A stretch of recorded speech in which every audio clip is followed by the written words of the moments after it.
Questa è la storia di Venezia, tredicesima parte dal 1423 al 1485. Nel 1423 viene eletto doge Francesco Foscari. In questa occasione il Maggior Consiglio decreta la definitiva abolizione della concia popolare, chiudendo il periodo comunale. Venezia inizia a chiamare se stessa come la Serenissima Repubblica.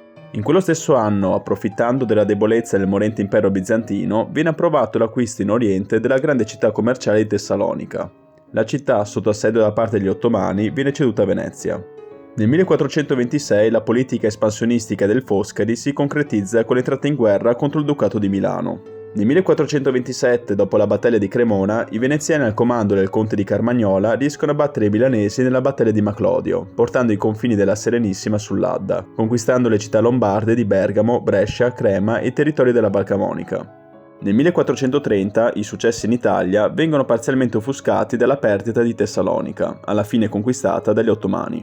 Nella guerra contro Milano, dopo una serie di sconfitte dovute a inadempienze da parte del Carmagnola, la Serenissima accusa il generale di tradimento e lo giustizia nel 1432. Brescia è sempre più duramente stretta d'assedio, tanto da spingere la Repubblica a progettare nel 1439 un'impresa colossale per trasportare via terra dall'Adice, all'altezza di Rovereto, fino al lago di Garda una flotta composta da 2 galee e altri 25 navigli minori per correre in soccorso alla città assediata.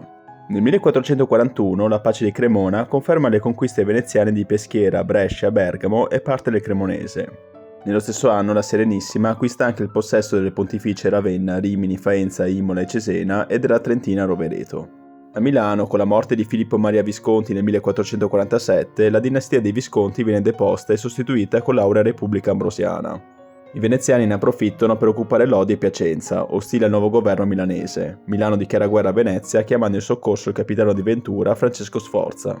Sforza però, dopo gli iniziali successi contro i veneziani nella battaglia di Monte di Brianza e di Caravaggio, decide di rivoltarsi contro la Repubblica Ambrosiana, prendendo dopo lungo assedio Milano e diventandone il nuovo duca nel 1450. Intanto Venezia nell'Egeo ottiene la dedizione dell'isola di Egina e soppresso il patriarcato di Grado nel 1451, la diocesi di Castello viene elevata diventando il patriarcato di Venezia, rafforzando la Serenissima anche dal punto di vista religioso.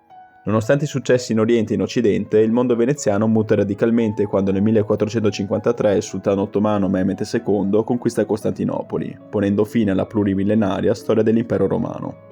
Privi di una guida, le isole bizantine di Schiros, Schiatos e Skopelos si consegnano a Venezia che nel 1454 firma con gli ottomani un fragile trattato di pace che ripristina i privilegi commerciali in vigore sotto i bizantini. Quasi contemporaneamente la pace di Lodi pone fine alle guerre d'Italia, riconoscendo il confine veneziano sull'Adda. Nel 1457 il doge, ormai 84enne, viene spinto ad abdicare, ponendo fine al più lungo tra tutti i dogati veneziani.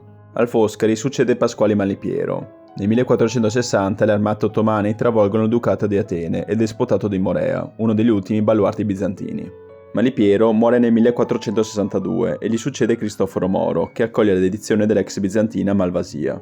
Nel 1463 gli ottomani attaccano Argo, provocando la prima guerra turco-veneziana. La Serenissima si allea col re d'Ungheria e Papa Pio II, che mette a disposizione una flotta e un contingente armato. Nel tentativo di arginare la pressione ottomana, Venezia si allea anche con i Karakoyunlu.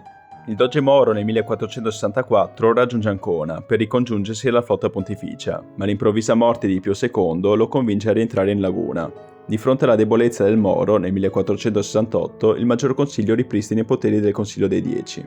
In Oriente, intanto, la flotta veneziana sfida il nemico, forza i Dardanelli, e conquista poi Modone, Imbro, Taso, Samotracia e per un breve periodo la stessa Atene, spingendo il principe albanese a scendere in campo contro gli ottomani, che nel 1469 arrivano a minacciare l'Istria. Alla morte del principe, Venezia occupa Croia in Albania. Nel 1470 Mehmed II assedia la colonia in Negroponte, i veneziani non riescono a intervenire e la città viene distrutta. Nel 1471 viene eletto doge Niccolò Tron e, data la crescente necessità di legname per la flotta, viene deciso che i boschi della collina del Montello possono essere usati solo per la costruzione delle galee. Nel 1472 la veneziana Caterina Corner sposa il re di Cipro Giacomo II, che però muore l'anno dopo, lasciando Caterina sola sul trono, priva di eredi e minacciata da molti stati che rivendicano il suo regno e dalle cospirazioni della nobiltà cipriota. Morto il tron, viene eletto Niccolò Marcello, che si elea in funzione anti-ottomana in Oriente con gli Akkoyunlu, che conquistati i vicini Karakoyunlu creano un grande impero. Intanto a Cipro, dopo una fallita rivolta sostenuta da nobili fedeli al re di Napoli contro Caterina Corner, Venezia decide di inviare la flotta per prendere il controllo dell'isola. Nel 1474, morto Niccolò Marcello, gli succede Pietro Mocenigo, che muore di malaria nel 1476. Viene eletto poi Andrea Vendramin, che vede gli ottomani avanzare fino al tagliamento a Lisonzo, morendo nel 1478. Più duraturo è il dogato di Giovanni Mocenigo, che assiste al bombardamento di Scutari e alla caduta di Croia in mano ottomana. Intanto cresce anche la preoccupazione per le imprese esplorative portoghesi. Bartolomeo Diaz raggiunge il Capo di Buona Speranza, aprendo la possibilità di nuove rotte per l'Oriente.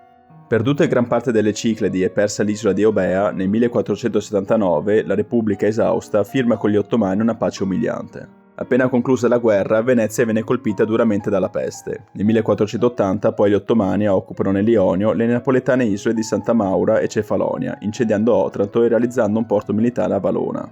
Contemporaneamente poi aumenta la tensione nella terraferma, dove il re di Napoli fomenta Ercole d'Este a rivendicare il possesso del Polesine e a minacciare il monopolio di Venezia nel commercio del sale, creando nuove saline nelle valli di Comacchio. Nel 1482 quindi la Serenissima si allea con Papa Sisto IV e fa scoppiare contro Ferrara la guerra del sale. Nonostante il tradimento del Papa passato dalla parte degli Estensi, nel 1484 la flotta veneziana espugna la città di Gallipoli appartenente al Regno di Napoli, portando alla pace di Bagnolo, che sancisce la vittoria veneziana.